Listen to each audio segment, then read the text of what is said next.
If you were to close your eyes and imagine taking away all the bad in the world, the evil, the suffering, the deception, the shame, the guilt,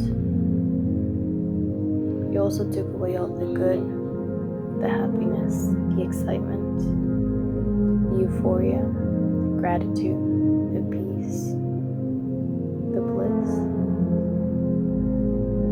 What is left? What is beyond the good and the bad? I want to take you to a place that I experienced the day after my second Bufo trip. Imagine a mountaintop where all you see is other mountains. These mountains are gray, sand-like, but sturdier. The sky is clear, but it is a milky gray color. At a distance, you can see the sun is setting, but you cannot identify the sun. It just looks like part of the sky is brighter and it's descending and dissipating into the mountains. There are silhouettes of what look like people coming up to the mountaintop. And there's different heights, little people, medium size, giants. Once everyone makes it to the top, everything is silent, and you feel something in your heart say, "It's over." And this grounding feeling overtakes you. You feel whole and connected to everything and everyone around you. As it starts to get dark, everyone begins to sit and fit into crevices of the mountain.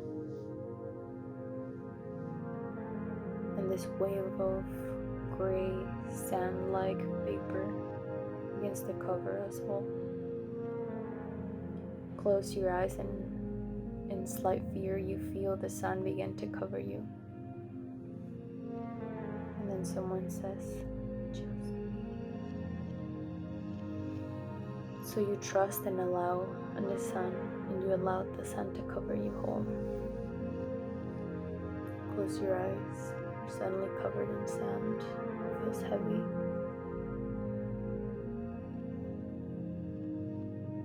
And you become one with the mountain and everyone else. We are one.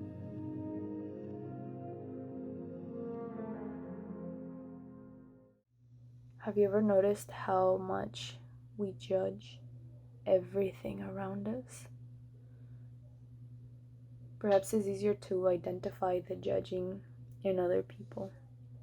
You can just click on any video on YouTube and go to the comment section. Someone always has something to say.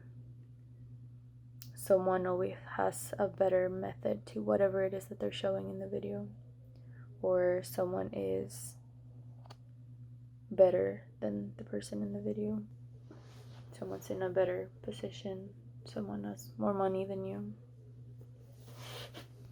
Someone's idea of the world is better than yours. And if you're like me, you probably internalized all these thoughts and ideas that you heard people say about you, about other people. But the real damage was when you started to judge yourself. At least I did. I put myself in a box and I labeled it. And not because people were judging me or putting me in a box, but because I began to compare myself to others. And yes, other people's words definitely intensified this feeling of unworthiness, but in the end, I did the boxing and the labeling. And if you've done this too, it's not your fault. I don't want to get into social structures and the way that we were brought up, but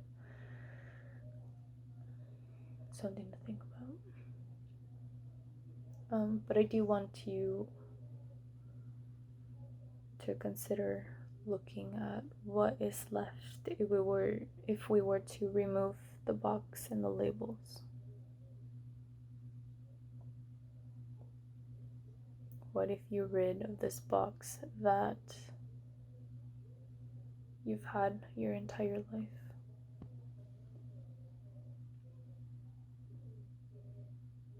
What if you could do anything in the world right now? What would you do? I often ask myself this question, and the only thing that comes to mind is always closing my eyes and listening to some kind of music. Nature sounds, drum sounds, binaural beats, delta waves, TMT activation music, you name it, I want it. And obviously the question lingers, do I do this because I'm trying to escape my reality? And the answer is absolutely yes. I don't want to be here. I want to be here surrounded by fear and worrying. I don't want to be here to fulfill my duties as a citizen. I just want to feel free. And I know I'm not the only one feeling this way, because let's face it, how many of you and me and us, how many of us smoke weed to relax, to go to sleep, to not feel anxious? How many of us drink to forget, to numb ourselves? How many of us take psychedelics so that we can escape our current reality for a little bit and have a fun time? Should even drinking a Red Bull. How many of us drink a Red Bull so that we can pretend we like our jobs?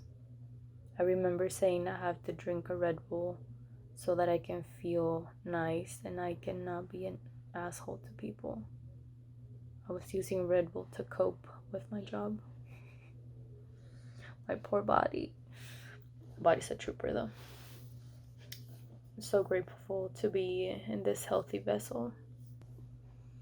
I never knew what loving your body was, but I feel like I love my body now.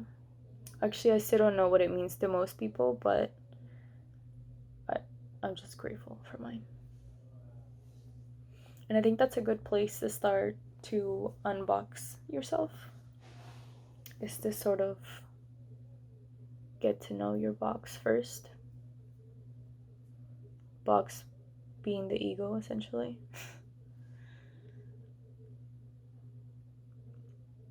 Get to know your box without judgment. Discover what is in it. Acknowledge that what is in it is what brought you to this very moment in time. It's because of these contents in the box that you are still alive. So I would suggest to be grateful for your box and the contents. Acknowledge them for how they helped you. And then at some point you're gonna realize that while boxes are meant to keep things inside, sometimes the contents begin to deteriorate the box. The box might break because it can't hold anything else in it.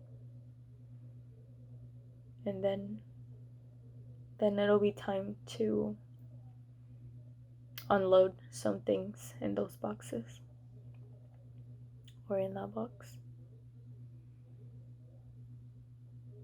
In which case, then you can begin to unload all the things and start to let go of the things that no longer serve you. Let go of what you don't need to hold on to anymore. And maybe one day your box will be empty and you can break it down, put it away. Or you can bring the box and sit up in the mountain with me. And of course, that was a very metaphorical way of experiencing oneness. But wouldn't it be beautiful to just sit with everyone in the world and just be.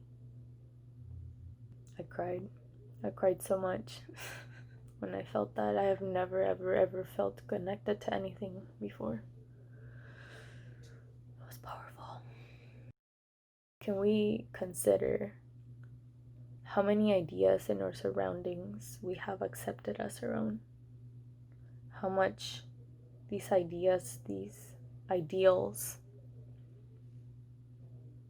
have divided us and separated us from each other. Do I need to mention any of these ideals? How about race,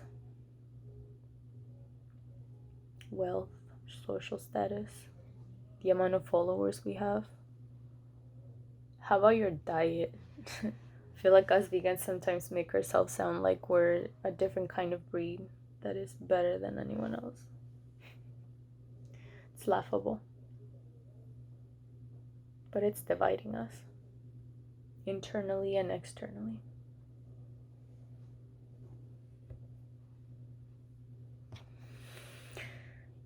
Anyway, I'm sitting here in lockdown number 2, so ready to never go back to work, like ever.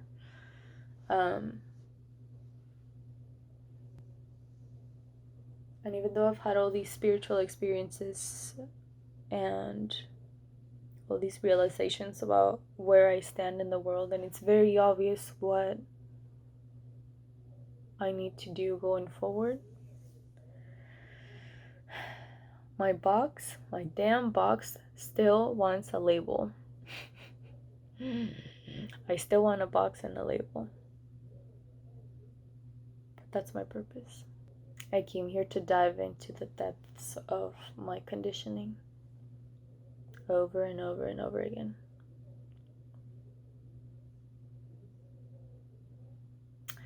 So I figured might as well share it with the world on the YouTubes. I know this video was kind of all over the place, but that is my brain in a nutshell.